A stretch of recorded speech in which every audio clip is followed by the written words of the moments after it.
자, 우리 옆에 분들과 인사하겠습니다. 오늘 정말 잘 오셨습니다. 자, 은혜 받기 원합니다. 자, 오늘 드려지는 이 예배를 통해서 우리에게 주어져 있는 목요일, 금요일, 토요일이 훨씬 더 행복한 시간이 되기를 주님의 이름으로 축복합니다. 자, 오늘 우리가 읽은 이 본문을 보면 이 사도 바울은 자신이 감옥에 갇혀 있음에도 불구하고 이 땅에 오신 예수 그리스도께서 베풀어 주시는 은혜에 감격해서 깊은 감사의 찬송을 부르고 있는데요. 자, 우리 다 같이 7절 말씀 같이 한번 읽어보겠습니다. 시작.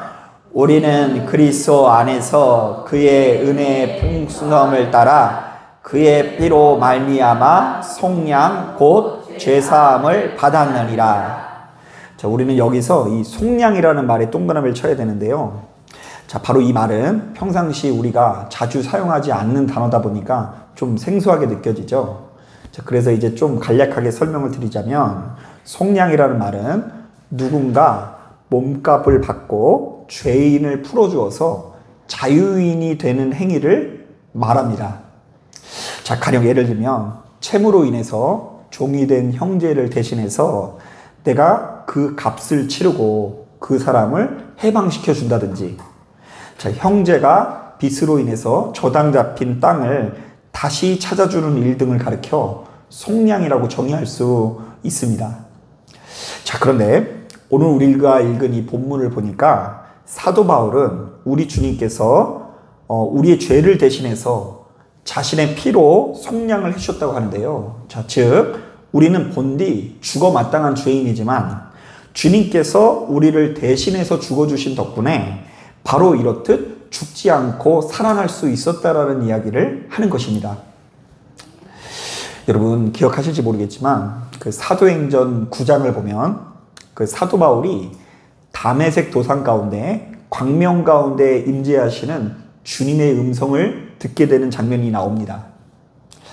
자, 그때 주님께서 이 바울을 보고 뭐라고 말씀하십니까? 자, 사울아 사울아 네가 왜 나를 박해하느냐? 나는 네가 박해하는 나사렛 예수라. 자, 1절에 바울은요, 그 유대교를 향한 열심을 가지고 예수 믿는 사람을 잡아다가 죽이는 일에 앞장섰거든요. 자, 심지어 그 스데반 집사가 돌을 맞아 고통스럽게 죽어가는 그 현장에도 바울은 함께 참여를 했는데요. 그 스데반 집사가 죽어가는 장면, 그 사람이 돌에 맞아 죽는 게 진짜 끔찍하지 않습니까? 그런데 그런 것을 보면서도 마땅히 여겼더라고 성경에 기록되어 있어요. 자, 그런데 자신이 그렇게 극악무도하게 죽였던 사람들이 끔찍한 이단이 아니라 이 땅에 오신 메시아를 먼저 영접한 진리 가운데 있었던 사람들이라는 것을 깨닫는 순간 사도 바울이 완전히 무너지게 됩니다. 자, 성경은 그때의 바울을 가리켜 이렇게 묘사하는데요. 한번 들어보세요. 눈은 떴으나 아무것도 보지 못하고 사흘 동안 보지 못하고 먹지도 마시지도 아니하리라.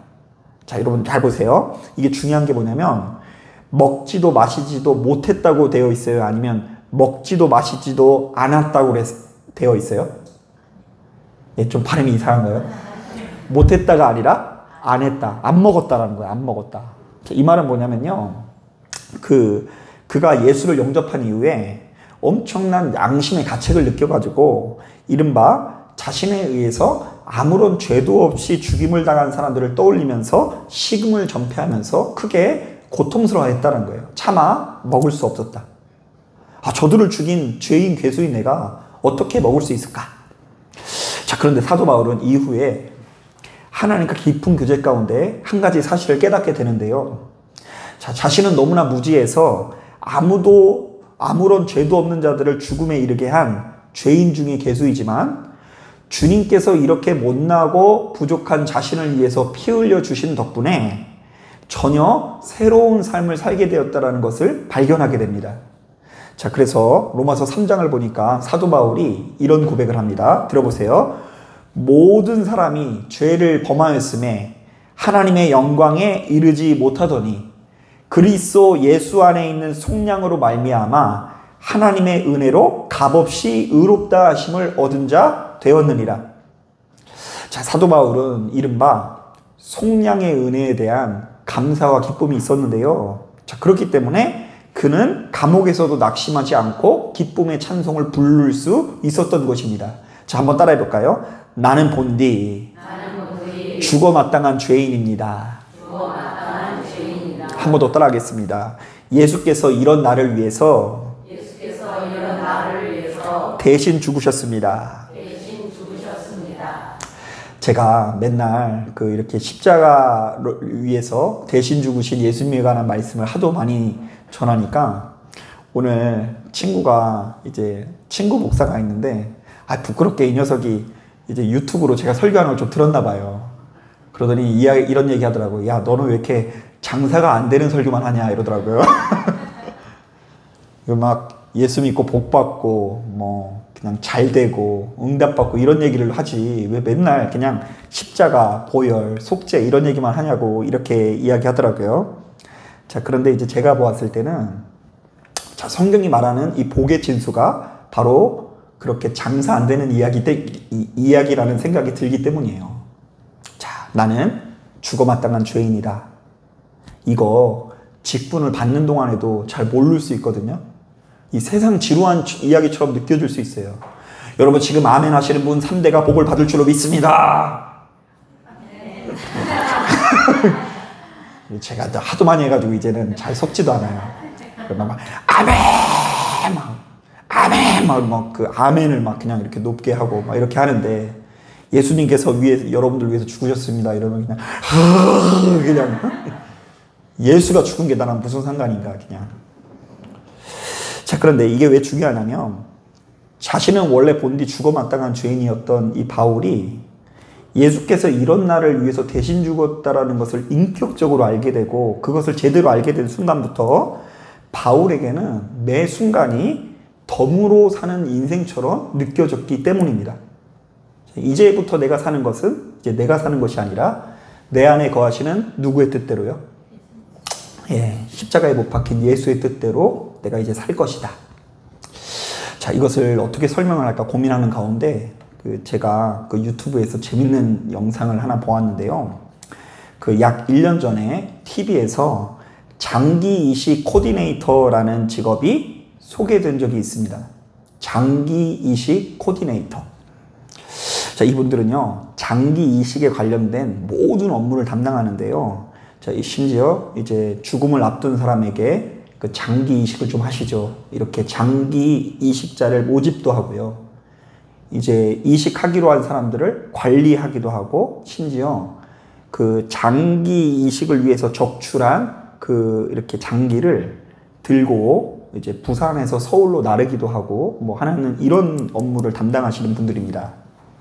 자, 그런데 이분들의 이야기를 듣는 중에 제가 굉장히 이제 눈물을 아주 펑펑 흘리게 되었는데요. 자, 아무래도 이 장기 이식은요, 물론 누군가에게 새로운 생명을 전해주는 일이긴 하지만 사실은 누군가의 죽음에서부터 비롯되는 일 아니겠습니까? 그래서 본의 아니게 자신이 병원에서 근무하는 내내 누군가가 죽고 살아나는 장면을 계속 보게 된대요. 돌아가시고 살아나시고 돌아가시고 살아가시고. 근데 이 과정에서 뭘 알게 되냐면 이 장기를 기증하는 이분들의 삶이 사실은 너무나 소중하고 대단히 존귀한 삶인데 그분이 그런 삶을 마땅히 포기함으로 인해서 당연히 포기해줌으로 인해서 또 다른 누군가가 살아난다라는 이 장면이 자기에게 너무 감격이어서 매 순간 눈물이 난다는 거예요. 자, 그러면서 사연을 여러 가지 소개하는데요. 자, 한 번은 15살 정도 되는 여자아이가 사고로 인해서 뇌사가 됩니다. 이제 몸은 다 멀쩡한데 뇌만 죽었어요. 자, 그래서 이 부모님들이 아마 신앙인이었나 봐요. 어렵사리 동의를 해줘서 이 딸의 장기를 통해서 더 많은 사람들을 살리기 원합니다. 자, 그래서 이제 딸 아이의 장기를 기증하게 되었는데 이 코디네이터가 가가지고 관리하는데 갔는데 그 수술실 바로 앞에서 부모님들이 뇌사가 된 자신의 딸과 작별 인사를 하고 있더랍니다. 자, 그러니까 이제 이 딸이 이제 뇌는 죽었어요. 이제 작별 인사를 하는 거예요. 이제 볼과 볼을 비비면서 이제 이야기해 줍니다. 아, 딸, 엄마 딸로 태어나줘서 고마워. 이제 곧 금방 끝날 거야. 그리고 우리 곧 다시 만나자. 나중에 좋은 곳에서 만나자. 자, 그러니까 이제 그 희생의 장면을 보고 모든 사람들이 죄다 숙연해지고 고개를 숙이게 된다고 합니다. 자, 또 한 번은요, 이런 사연도 있어요. 20대 정도 되는 남자가 그 오토바이 사고로 인해서 뇌사가 돼서 장기 기증을 하게 되었다고 합니다. 그러니까 이제 저도 이제 목회하면서 오토바이 사고라는 걸 하도 많이 봐가지고 아주 오토바이라고 하면 그냥 너무 싫어요, 진짜. 그렇다고 오토바이 타고 다니시는 분도 기분 나빠하실 필요는 없는데, 이게 너무 위험한 것 같으니까 사고가 좀만 나면 대형 사고더라고요. 그래서 이제 뇌사로 인해서 장기 기증을 하게 되었는데, 이분의 사연도 참 안타깝더라고요. 이분은 그 생활 형편이 너무 안 좋아서 늘 부모님에게 보탬이 되는 아들이었고, 자, 군대를 제대하고 나서도 이 복학하기 전에 오토바이로 피자집 아르바이트를 하시면서 그 가정의 생계에 보탬이 되고 있었다고 합니다. 자, 그런데 하루는 겨울이었고 엄청 바쁜 날이었나 봐요. 밥도 먹고 밥도 못 먹고 하루 종일 일하는데 그 가게 사장님이 그런 청년의 모습이 너무 어여쁘잖아요. 그래서 공짜로 사랑의 마음을 가지고 피자 한 판을 주시면서 야, 집에 가서 식구들이랑 같이 나눠 먹어, 이렇게 얘기를 해줬대요. 그래서 하필이면 그 바쁜 와중에 굳이 그것을 식구들에게 가져다 드리고 돌아오는 길에 큰 사고가 난 것입니다. 엄마 아빠 이거 먹어. 그래서 엄마 아빠가 그걸 드시는 가운데 이제 이 아이가 일하러 다시 돌아가는 가운데 죽었어요. 여전히 이제 몸은 다른 데는 별로 이렇게 멀쩡해 보이는데 이제 머리만 뇌사가 이제 온 거죠. 자, 그런데 이렇게 뇌가 정지한 청년이 장기를 기증해서 또 다른 생명을 살린다고 하니 그것을 지켜보는 모든 사람들이 이번에도 아주 펑펑 눈물을 흘렸다고 합니다. 자, 그래서 바로 이렇게 장기 이식을 위해서 수술실에 들어가는 환자들의 뒷모습을 보면서 병원에 근무하는 모든 스태프들이 아무도 뭐 시킨 사람도 없는데 다 일어나서 약속이나 한 것처럼 매 순간마다 장기 이식자를 예우를 갖춰서 인도를 하고요. 수술에 딱 들어가기 직전에는 이제 이 수술을 하면 누군가 살지만 얘는 죽는 거잖아요. 그러니까 전 의료진들이 신앙의 여부와 상관없이 기도를 한다고 합니다. 자, 왜요? 그 고귀한 봉사와 희생이 너무나 숭고해서 그 모든 사람의 마음에 묘한 감동이 생기는 거고 거기에 권위가 생기는 것입니다. 자, 그래서 바로 이 일을 수년 동안 해오시는 분들이 마지막에 눈물을 보이면서 장기 이식자들에게 이런 부탁을 하더라고요. 한번 들어보세요. 제가 옮겨왔어요. 다른 사람들한테는 이분들이 그냥 사고 나신 분일 수도 있잖아요. 근데 이분들은 그냥 사고 나신 분이 아니거든요.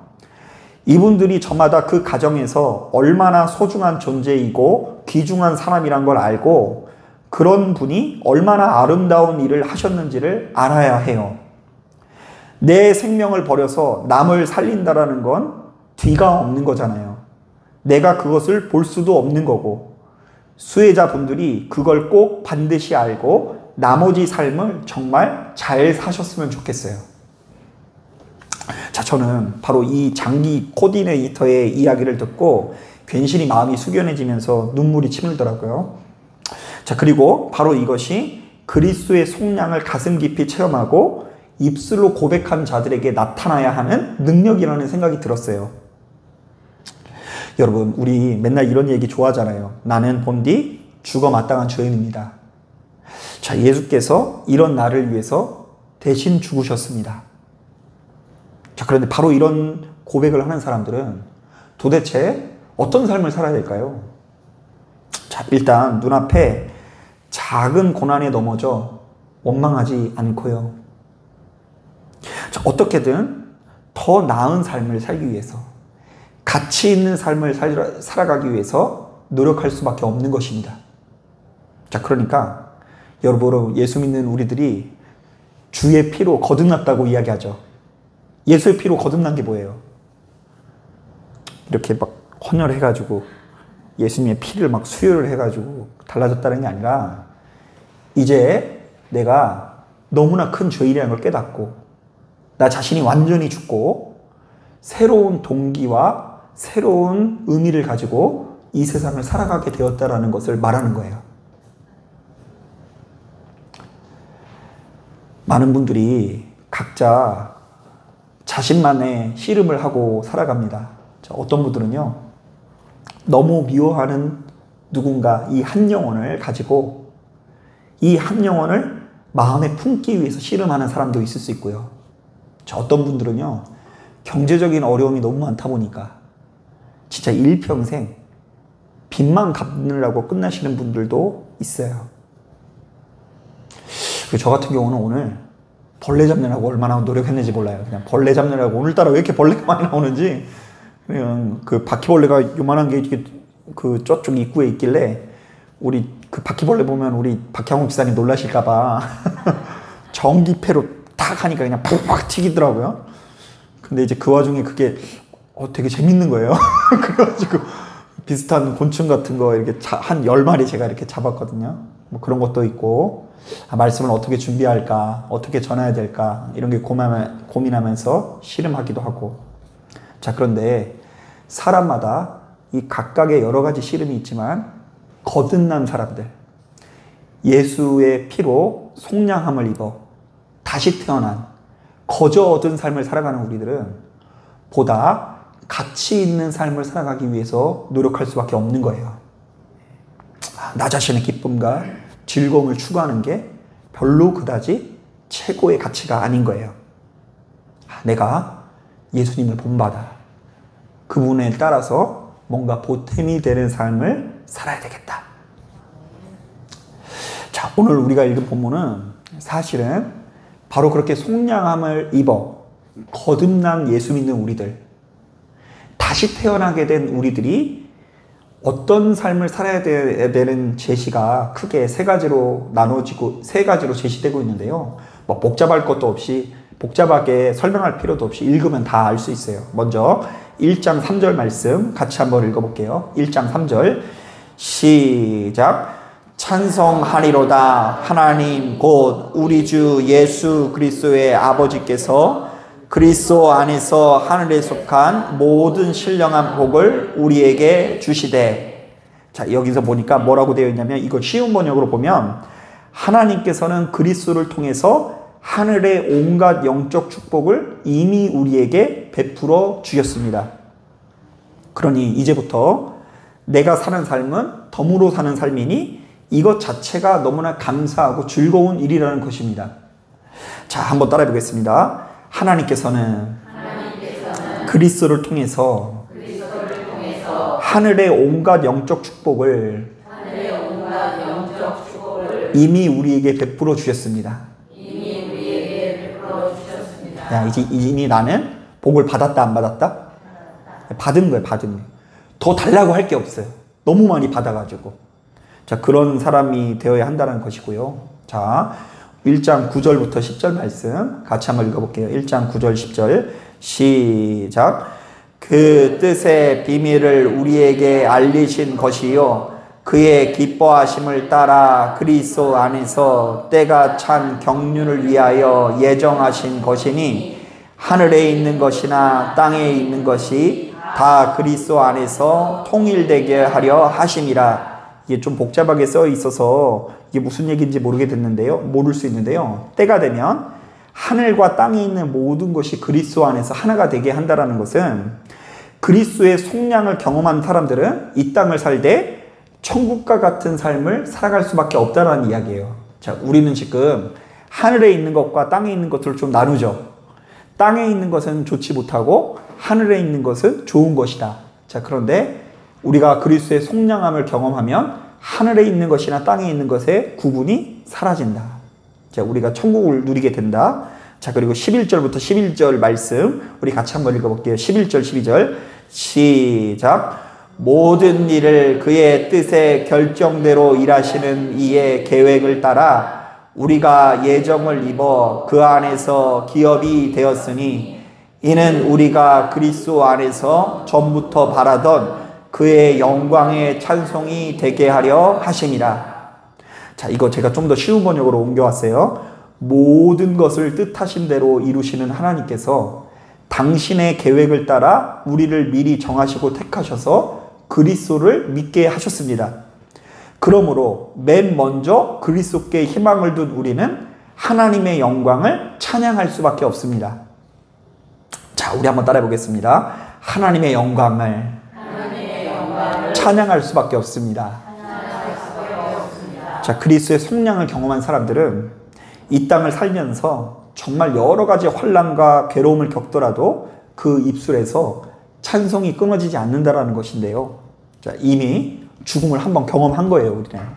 이미 우리는 죽었다 살아났기 때문에, 야, 이제 죽었다 살아났기 때문에 이제 노세 더 젊어서 노세, 더 열심히 노세, 안 가본 데 없이 다 가보고 죽어야 되겠다, 이게 아니라 이제부터 우리는 정말로 주어진 모든 순간이 나에게 기쁨이고 행복이고 즐거움입니다. 야, 이전에는 이놈의 자식들이 그냥 내가 열심히 키워놨는데 왜 이렇게 나한테 가져오는 것은 없을까, 뭐 이런 게 아니라 이랬었는데, 이제는 야, 내가 하나님의 은혜로 이렇게 좋은 자녀들을 두고 내가 이렇게 부모로서 건강하게 이 아이들이 자라는 걸 보는 게 참 행복하구나, 이렇게 하면서 우리들의 시각이 바뀌어질 수밖에 없다라는 이야기를 하는 거예요. 사랑하는 여러분, 속량함을 누릴 때 예수 믿는 우리들의 삶이 천국처럼 변화될 수 있을 줄로 믿습니다. 여러분, 그리스도의 속량을 경험한 사람들은 그 이전과 전혀 다른 삶을 살아갈 수밖에 없는데요. 이제는 주님께서 나를 대신 죽으시고 우리의 삶은 그야말로 거저 얻게 된 삶이니 우리가 이렇게 살아있는 것 자체가 너무나 감사하고 그의 입술에서는 그야말로 찬송이 끊어지지 않는다라는 것입니다. 자, 저는 바로 이 말씀을 준비하는데 또 생각나는 일이 있어요. 사실 이제 뭐냐면 저희 이제 사모님이 이제 언니가 한 명이 있거든요. 그래서 이제 언니랑 4살 터울인데 두 자매들이 모일 때마다 하는 얘기가 있는데요. 우리 장모님이 이 딸을요 다 다르게 키웠대요. 뭐냐면 첫째 딸은 어떻게든 끝까지 시키고요. 이 둘째 딸은요 그냥 하기 싫으면 하지 마 이러면 키웠대요. 그래서 이제 첫째 언니는 피아노도 잘 쳐요. 끝까지 시켜서. 그런데 같이 피아노를 다니더라도 사모님은 엄마 나 하기 싫어 그러면 하지마 넌 다니죠.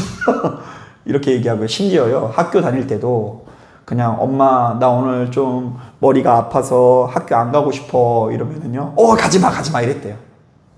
그거 진짜 아픈 걸까요? 아니면 꾀병일까요? 네, 꾀병인데도 그냥 엄마가 속아주고 가지 말라 그랬대요. 그래가지고 이제 사모님 입장에서 보았을 때는 왜 언니는 뭐든지 다 끝까지 시키고 다 하게 하면서 왜 나는 안 그랬어? 자, 그런데 이제 제가 보니까 알겠더라고요. 왜 그러냐면 이 사모님이 아주 어렸을 때 친아버님이 사고로 인해서 돌아가셨어요. 사모님이 이제 아예 자기 친아버님의 얼굴도 모르거든요. 그러니까 이제 사고로 인해서 가족을 한번 잃어본 사람에게 가치관의 변화가 일어나게 되는 거죠. 그런 사건이 일어나기 전까지는 뭐든지 끝까지 시키고 이것도 했으면 좋겠고 저것도 했으면 좋겠는데 막상 한 사람을 떠나보내고 나면요 이제 이 아이가 건강하게 자라주는 것만으로도 행복하기 마련인데 유독 어렸을 때 언니는 키도 크고 기골이 장대하고 건강한데 유독 약해 보이는 사모님을 바라보면서 이 아이는 그저 건강하게만 자랐으면 좋겠다라는 심정을 가지고 그러셨다라는 생각이 들어요. 여러분, 이렇게 우리 삶 가운데 죽음이라는 것이 찾아오면요 벌써 이 자녀를 바라보는 눈이 이렇게 달라지기 마련인 것 같아요. 자, 그래서 이제 저도 오늘 말씀 준비하면서 이런 생각이 들었어요. 야, 우리 애들이 집에서 공부 좀 안 하더라도 좀 용납을 해주자.